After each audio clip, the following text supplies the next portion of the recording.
Members of Congress, I have the high privilege and distinct honor of presenting to you His Excellency, Narendra Modi, the Prime Minister of the Republic of India. Thank you.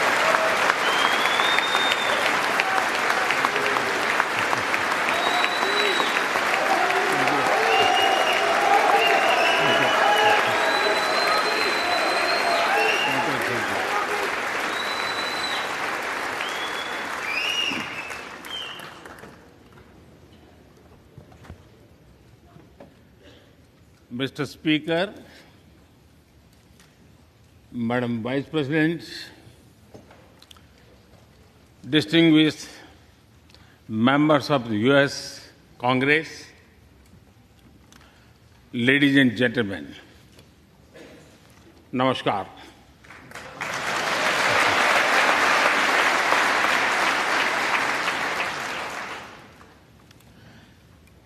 It is always a great honor to address the United States Congress.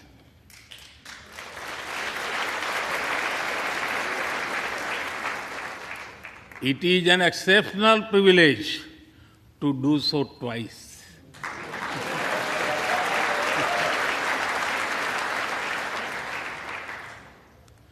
For this honor, I extend my deepest gratitude on behalf of the 1.4 billion people of India.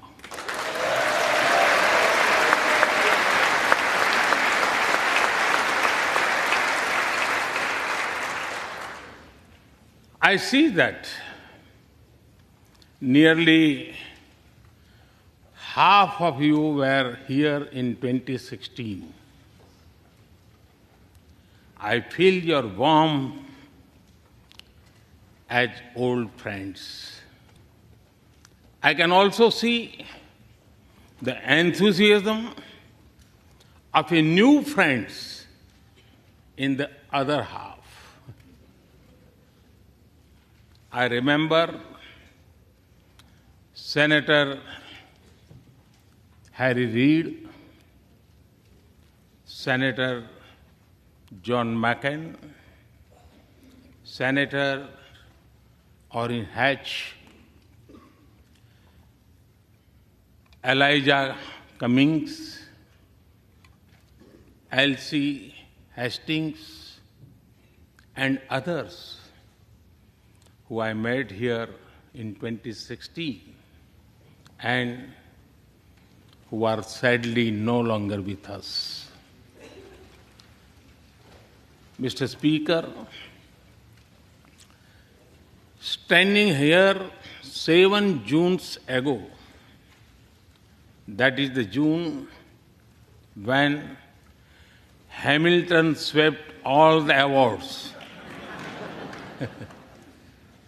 I said that the hesitations of history were behind us.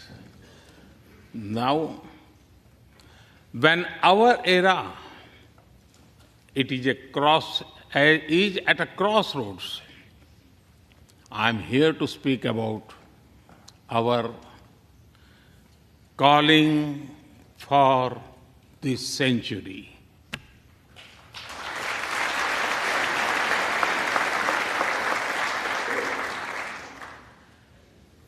Through the long and widening road that we have traveled, we have made the test of friendship.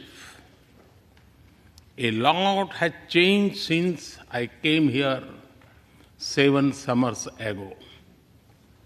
But a lot has remained the same, like our commitment to deepen the friendship between India and the United States.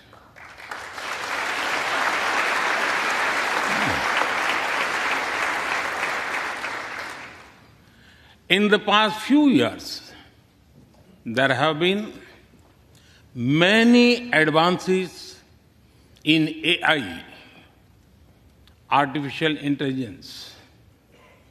At the same time, there have been even more momentous development in another AI, America and India.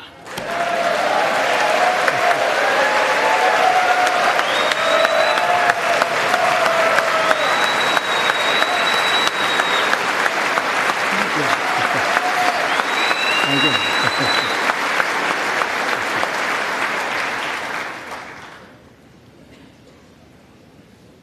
Mr. Speaker and distinguished members, the beauty of democracy is the constant connect with the people, to listen to them and feel their pulse. And I know this takes a lot of time, energy, effort, and travel. It is a Thursday afternoon, a fly-out day for some of you. So I am grateful for your time. I also know how busy you have been this last month. Being a citizen of a vibrant democracy, myself, I can admit one thing, Mr. Speaker, you have a tough job.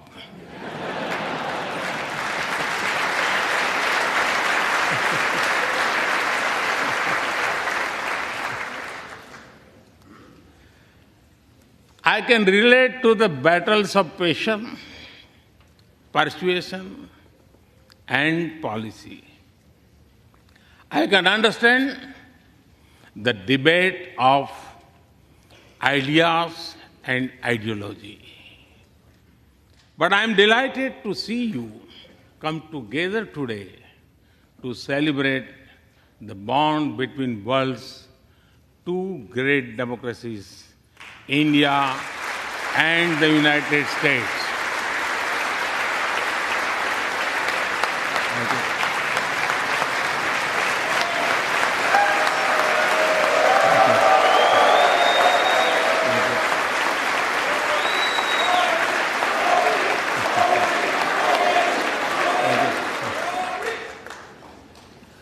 I'm happy to help out.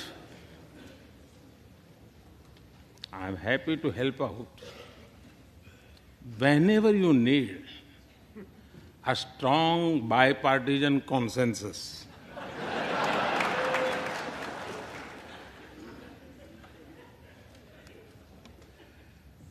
There will be and there must be a contest of ideas at home. But we must also come together as one when we speak for our nation.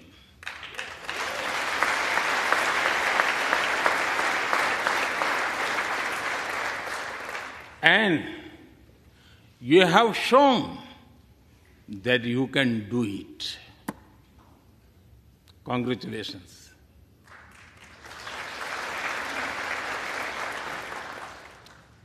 Mr. Speaker,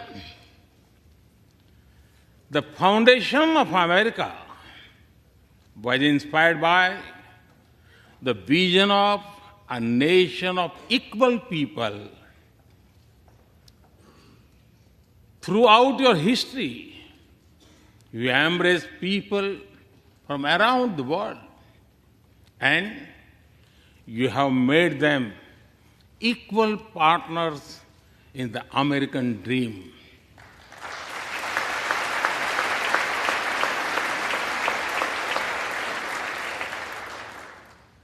There are millions here who have roots in India. Some of them sit proudly in this chamber.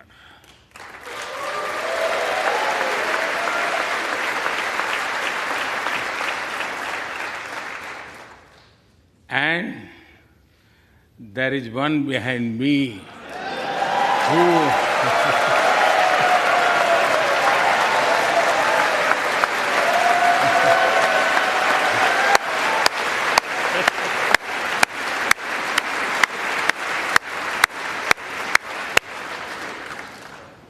who has made history.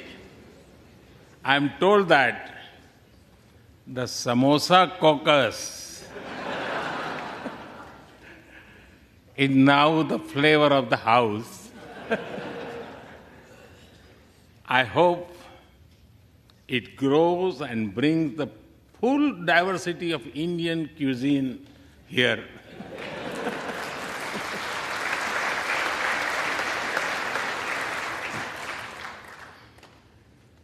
Over 2 centuries, we have inspired each other through the lives of great Americans and Indians.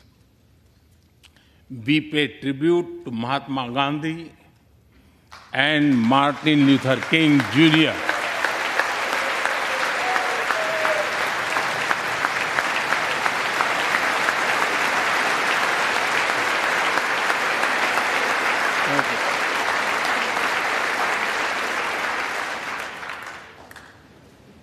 We also remember many others who work for liberty, equality, and justice.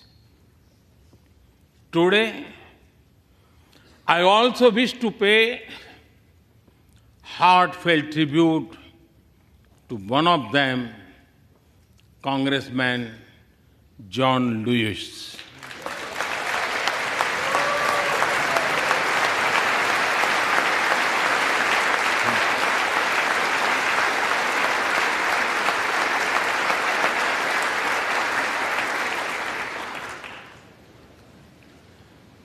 Mr. Speaker,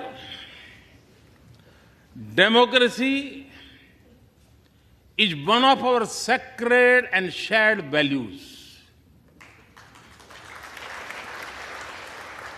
It has evolved over a long time and taken various forms of systems. Throughout history, however, one thing has been clear.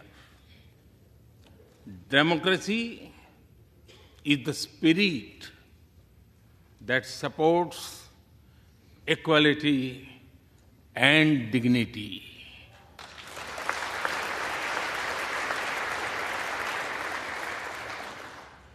Democracy is the idea that welcomes debate and discourse. Democracy is the culture that gives wings to thought and expression. India is blessed to have such values from times immemorial. In the evolution of the democratic spirit, India is the mother of democracy.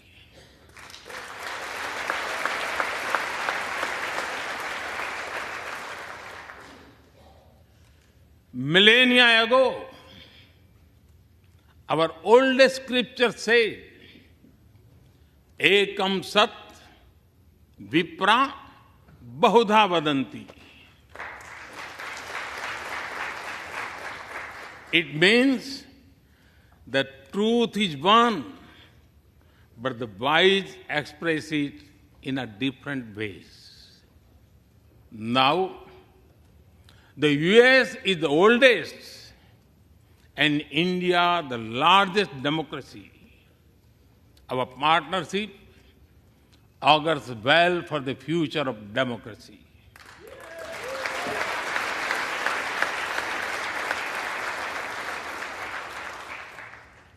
Together, we shall give a better future to the world and a better world to the future.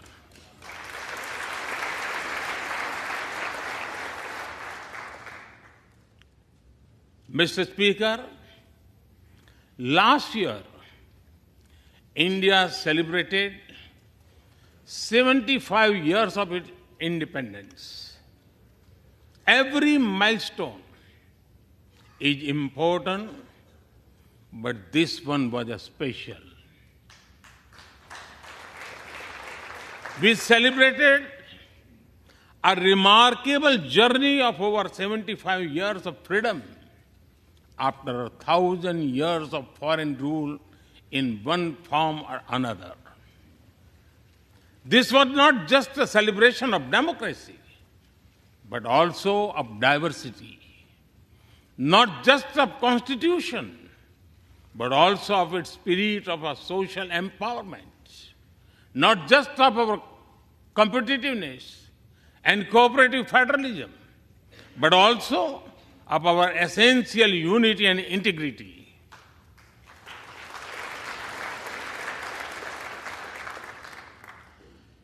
We have over 2,500 political parties.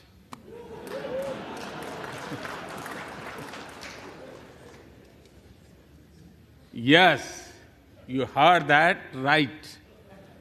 2,500.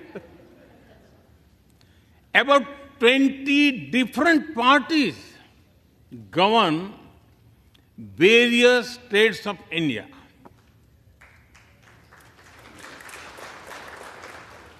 We have 22 official languages and thousands of dialects, and yet we speak in one voice.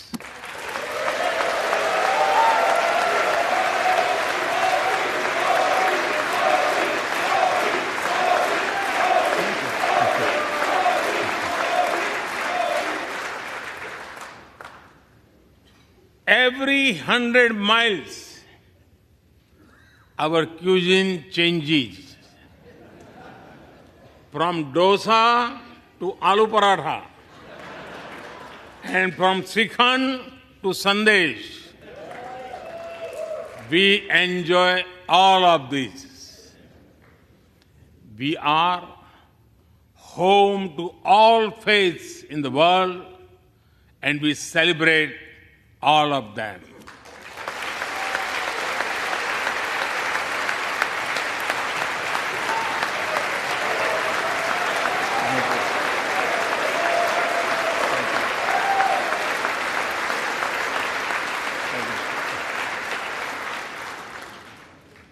In India, diversity is a natural way of life.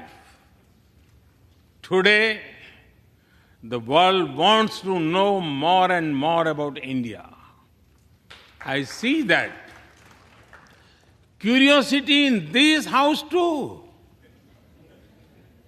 We were honored to receive over 100 members of the US Congress in India over the last decade.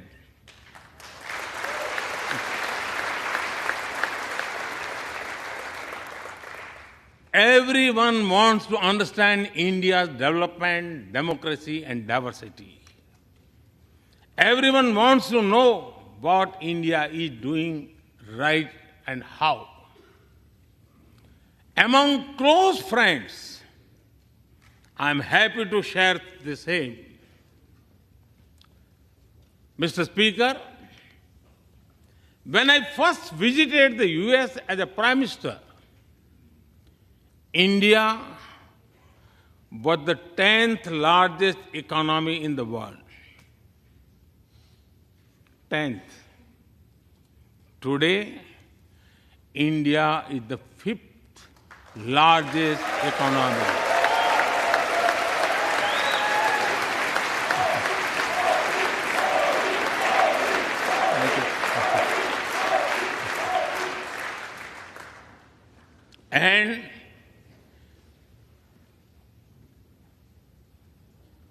And India will be the 3rd largest economy soon.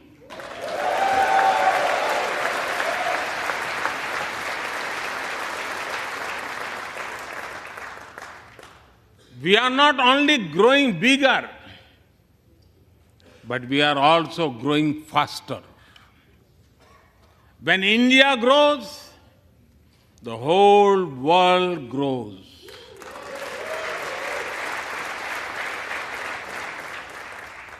After all, we are 1/6 of the world's population. In the last century, when India won its freedom, it inspired many other countries to free themselves from colonial rule.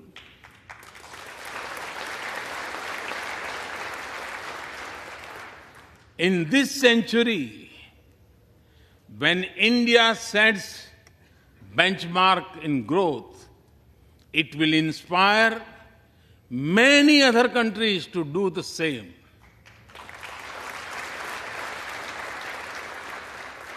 Our vision is सबका साथ, सबका विकास, सबका विश्वास, सबका प्रयास. It means together for everyone's growth, with everyone's trust and everyone's efforts. Let me share with you how this vision is translating into action with speed and scale. We are focusing on infrastructure development. We have given nearly 40 million homes to provide shelter to over 150 million people.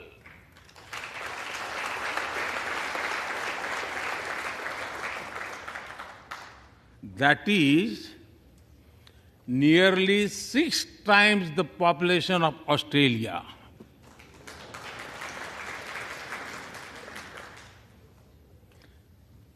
We run a national health insurance program that ensures free medical treatment for about 500 million people.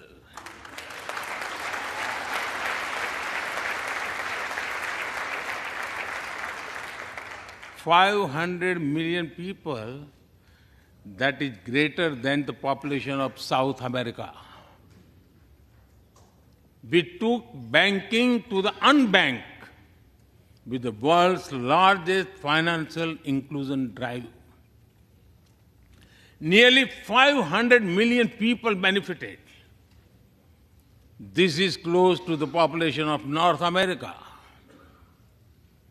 We have worked on building digital India.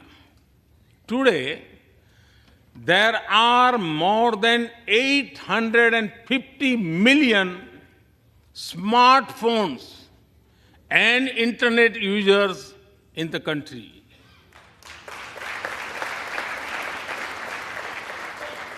This is more than the population of Europe. We protected our people with 2.2 billion doses of made in India COVID vaccines.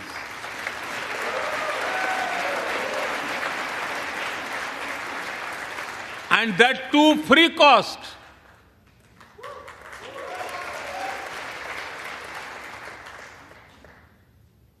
I may be running out of continent soon, so I will stop here.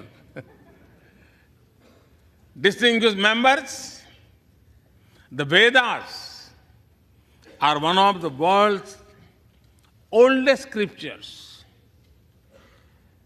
They are a great treasure of humanity composed thousands of years ago. Back then, women sages composed many verses in these Vedas. And today, in modern India, women are leading us to a better future.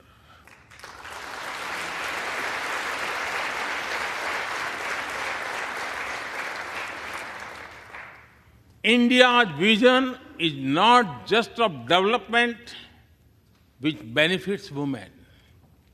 It is of women-led development where women lead the journey of progress.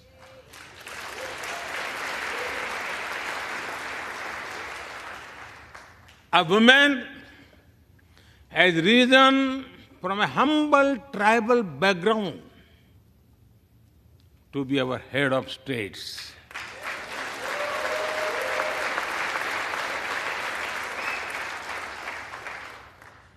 Nearly 1.5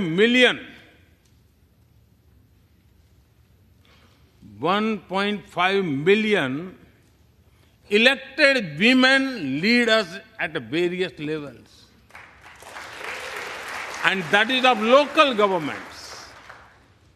Today, women serve our country in the Army, Navy, and Air Force. India also has the highest percentage of women airline pilots in the world.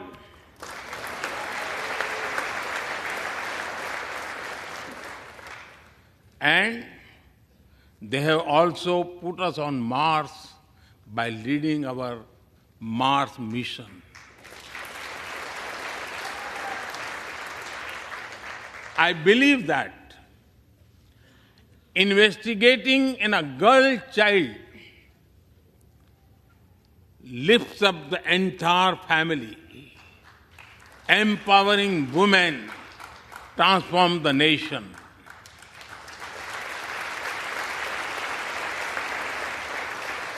Mr. Speaker, India is an ancient nation with a youthful population.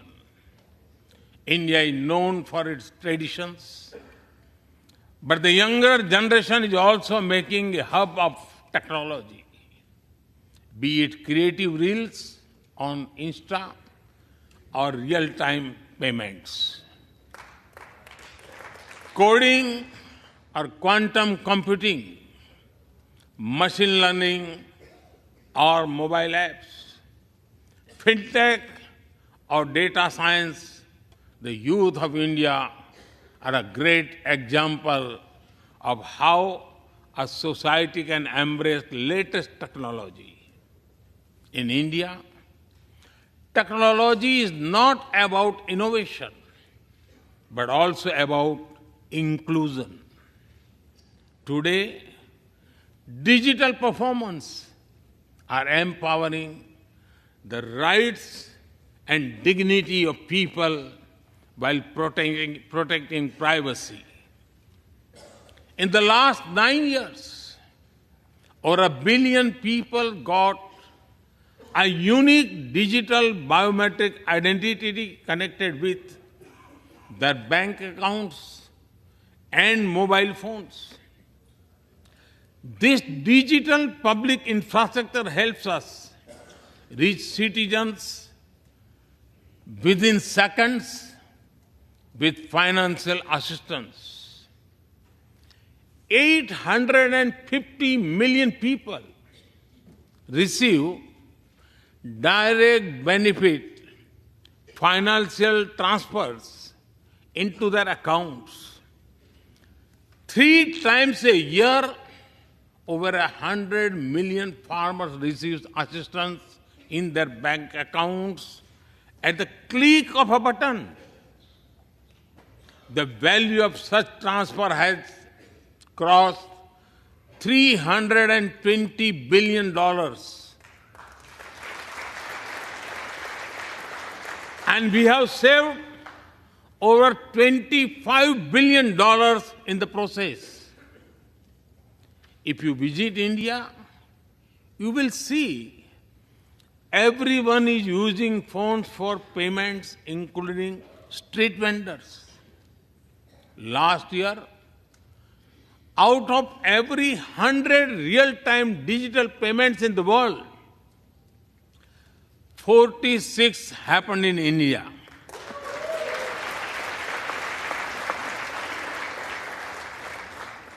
nearly 400,000 miles of optical fiber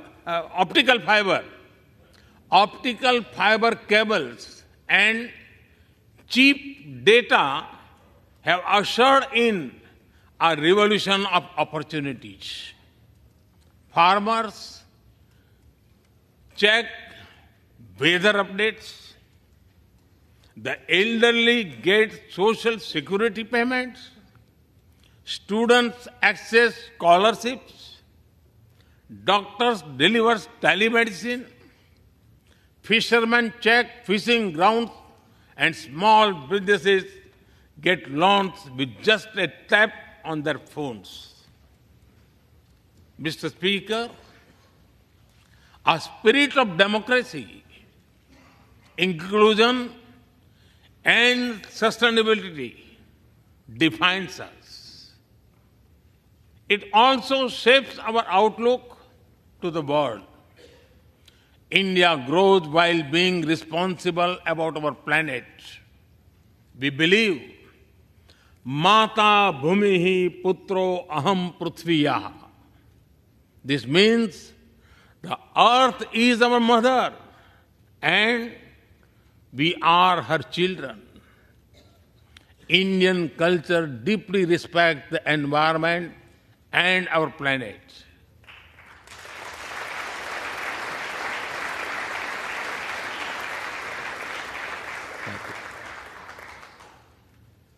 While becoming the fastest growing economy, we grew our solar capacity by 2,300%. Yes, you have heard right. 2,300%.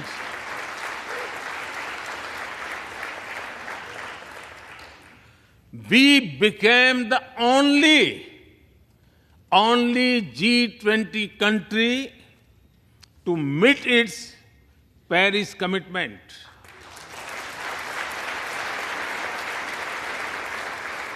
We made renewables account for over 40% of our energy sources, 9 years ahead of the target of 2030.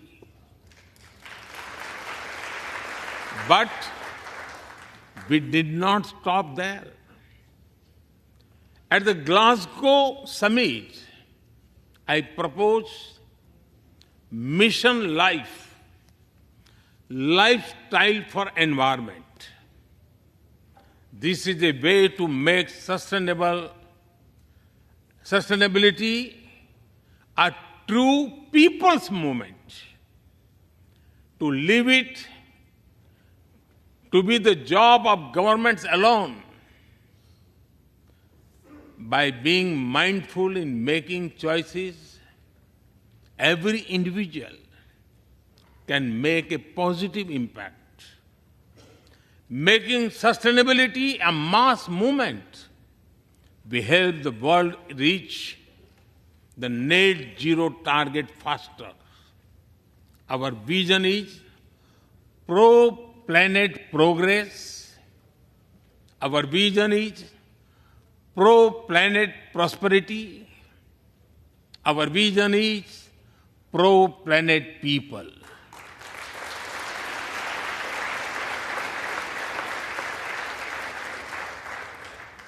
Mr. Speaker, we live by the motto of Vasudhaiv Kutumbakam, or the world is one family.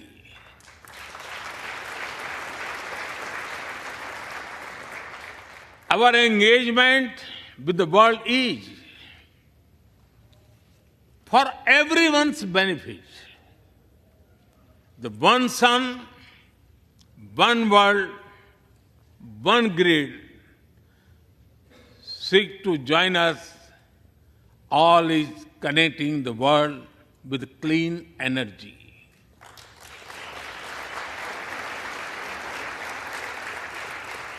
One Earth, One Health is a vision for global action to bring quality health care to everyone, including animals and plants.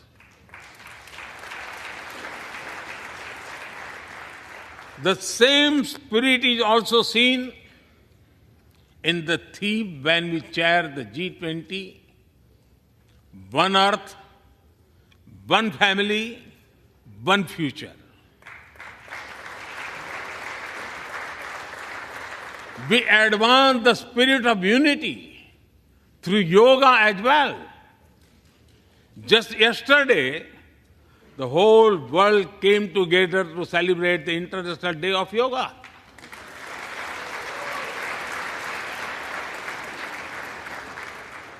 Just last week, all nations joined our proposal at the UN to build a memorial wall to honor the peacekeepers. And this year, the whole world is celebrating the International Year of Millets to promote sustainable agriculture and nutrition alike.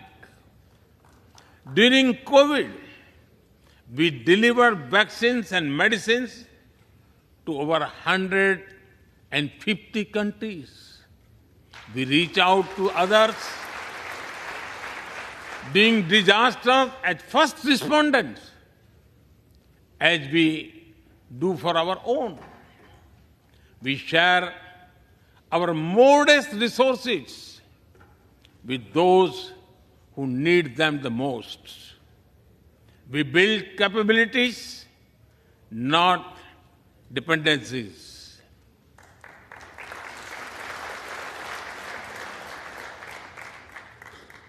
Mr. Speaker, when I speak about India's approach to the world, the United States occupy a special place. I know. Our relations are of great importance to all of you. Every member of this Congress has a deep interest in it.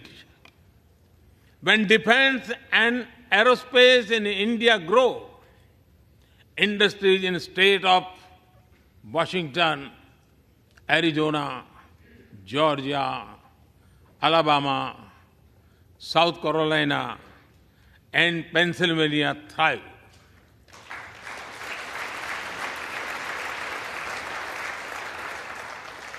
When American companies grow, their research and development centers in India thrive. When Indians fly more, a single order for aircraft creates more than 1 million jobs in 44 states in America.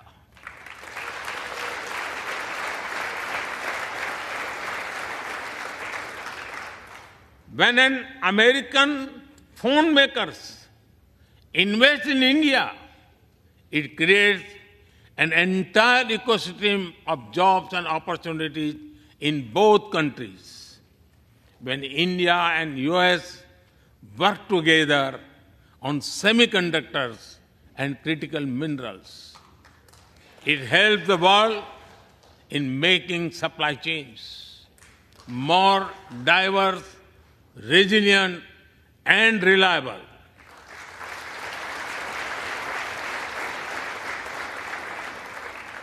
Indeed, Mr. Speaker,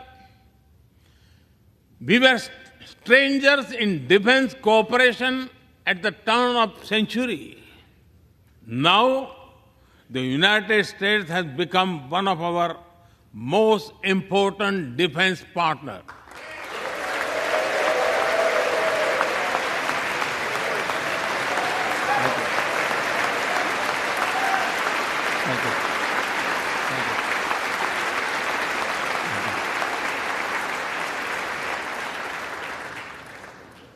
Today, India and the US are working together in space and in the seas, in science and in semiconductors, in startups and sustainability, in tech and in trade, in farming and in finance, in art and artificial intelligence, in energy and education, in healthcare and humanitarian efforts.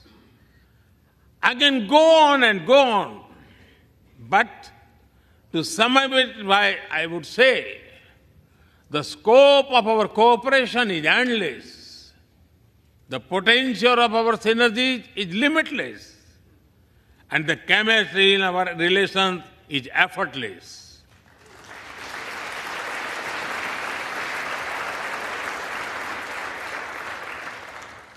In all this, Indian Americans have played a big role.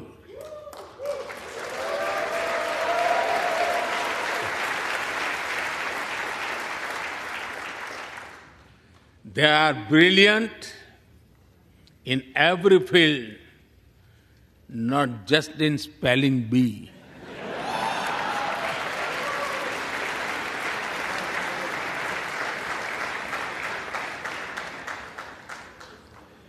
With their hearts and minds, talent and skills, and the love for America and India, they have connected us. They have unlocked doors. They have shown the potential of our partnership. Mr. Speaker, distinguished members, every Indian Prime Minister and American President of the past has taken our relationship further.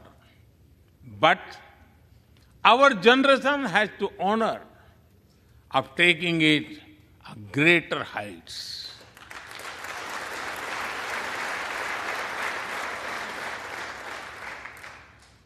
I agree with President Biden that this is a defining partnership of this country because it serves a larger purpose. Democracy, demography, and destiny give us the purpose.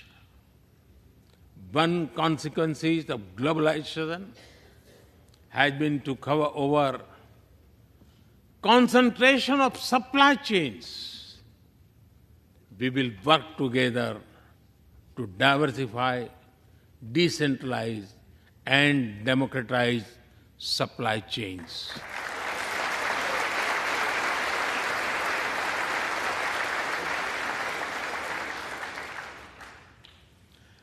Technology will determine the security, prosperity, and leadership in the 21st century.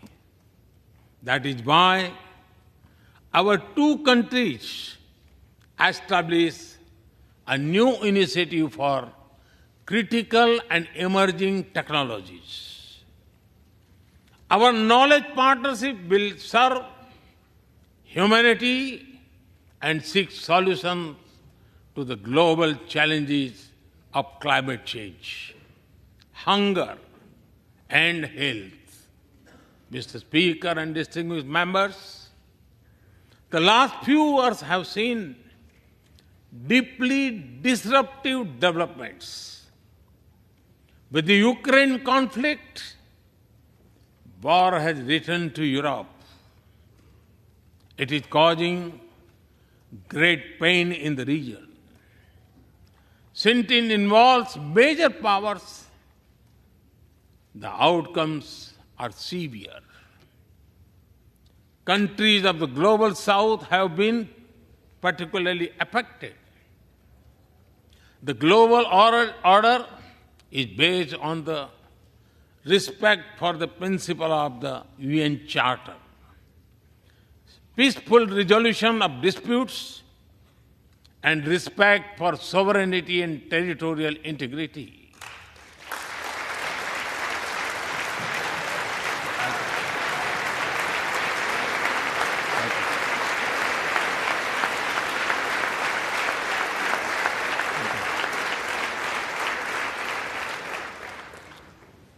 As I have said directly and publicly, this is not an era of war.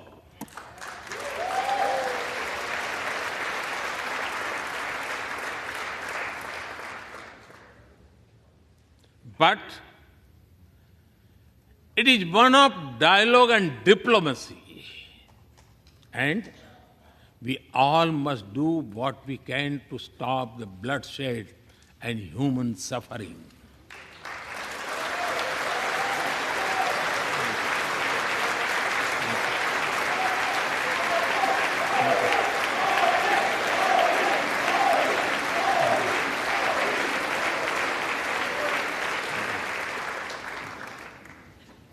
Mr. Speaker, the dark clouds of coercion and confrontation are casting their shadow in the Indo-Pacific. The stability of the region has become one of the central concerns of our partnership. We share a vision of a free, open, and inclusive Indo-Pacific.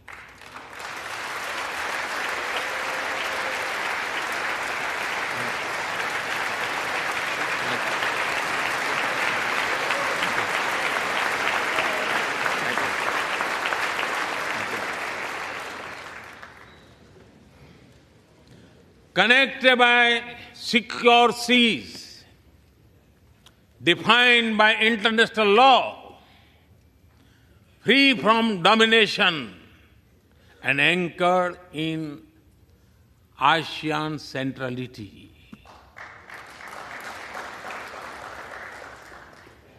A region where all nations, small and large, are free and fearless in their choices, where progress is not suffocated by an impossible burdens of debt.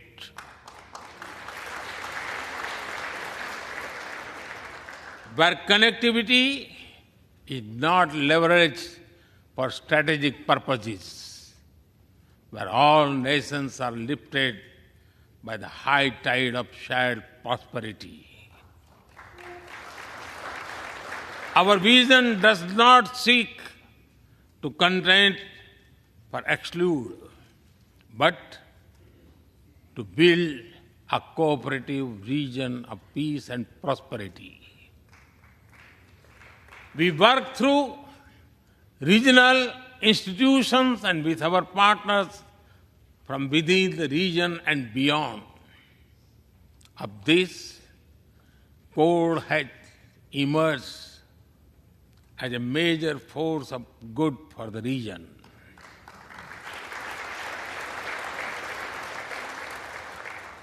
Mr. Speaker, more than 2 decades after 9/11 and more than a decade after 26/11 in Mumbai, radicalism and terrorism still remain a pressing danger for the whole world. These ideologies keep taking new identity and forms, but their intentions are the same. Terrorism is an enemy of humanity, and there can be no ifs and buts in dealing with it.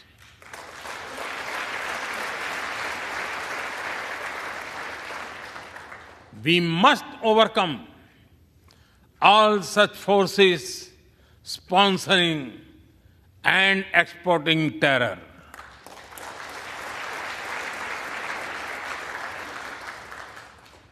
Mr. Speaker, COVID-19's biggest impact was the human loss and suffering it caused. I wish to remember Congressman Ron Wright and the staff members who lost their lives to COVID. As we emerge out of the pandemic, we must give shape to a new world order. Consideration, care, and concern are the need of the hour. Giving a voice to the global south is the way forward. That is why I firmly believe that the African Union be given full membership of G20.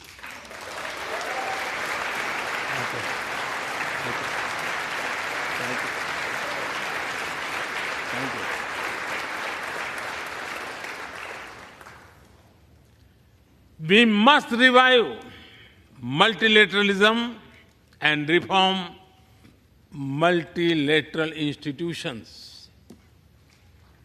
With better resources and representation that applies to all our global institutions of governance, especially the United Nations. When the world has changed, our institutions too must change, or risk getting replaced by a world of rivalries without rules. In working for a new world order based on international law, our two countries will be at the forefront as partners.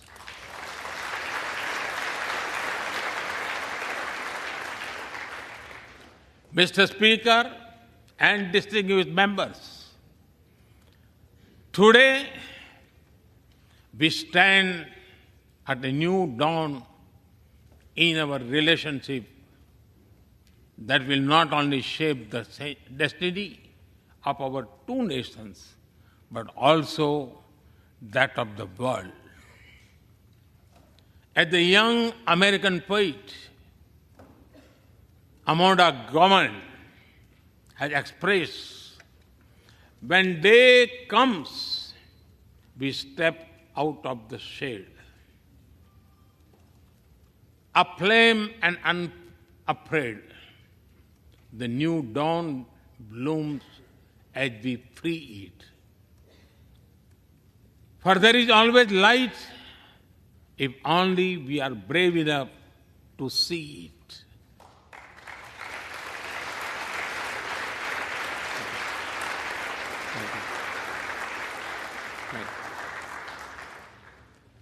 Our trusted partnership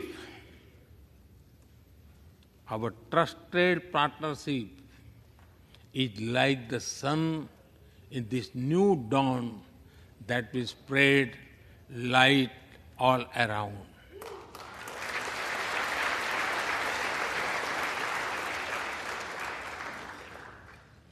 I am reminded of a poem that I once wrote.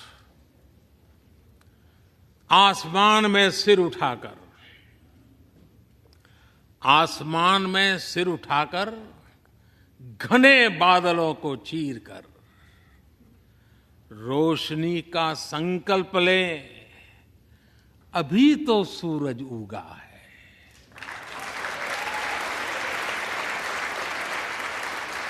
अभी तो सूरज उगा है। दृढ़ निश्चय के साथ चलकर हर मुश्किल को पार कर घोर अंधेरे को मिटाने अभी तो सूरज उगा है।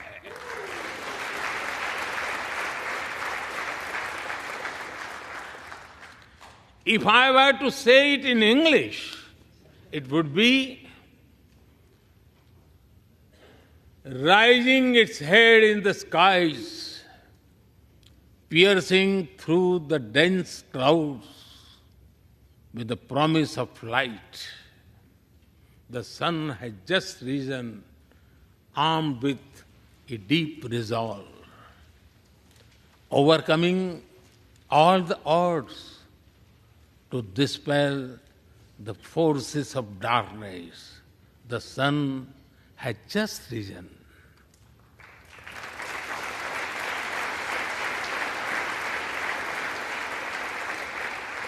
Mr. Speaker and distinguished members, we come from different circumstances and history, but we are united by a common vision and by a common destiny. When our partnership progresses, economic resilience increases, innovation grows, science flourishes, knowledge advances, humanity benefits, our seas and skies are safer, democracy will shine brighter, and the world will be a better place. That is the mission of our partnership.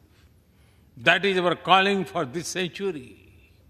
Mr. Speaker and distinguished members, even by the high standards of our partnership, this visit is one of the great positive transformation.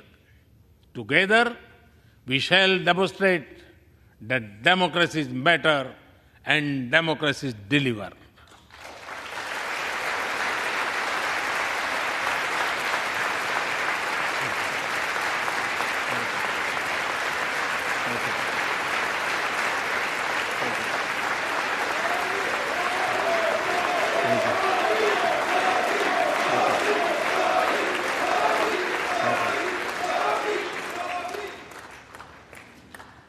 I count on your continued support to the India-US partnership.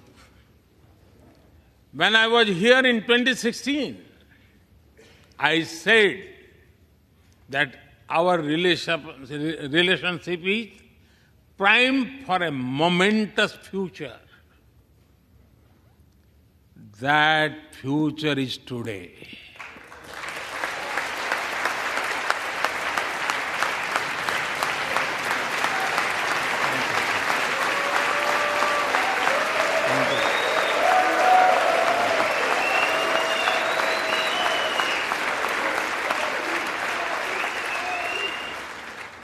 Thank you once again, Mr. Speaker, Madam Vice President, and the distinguished members of this honor. God bless America. Jai Hind. Long live India-US friendship. Thank you.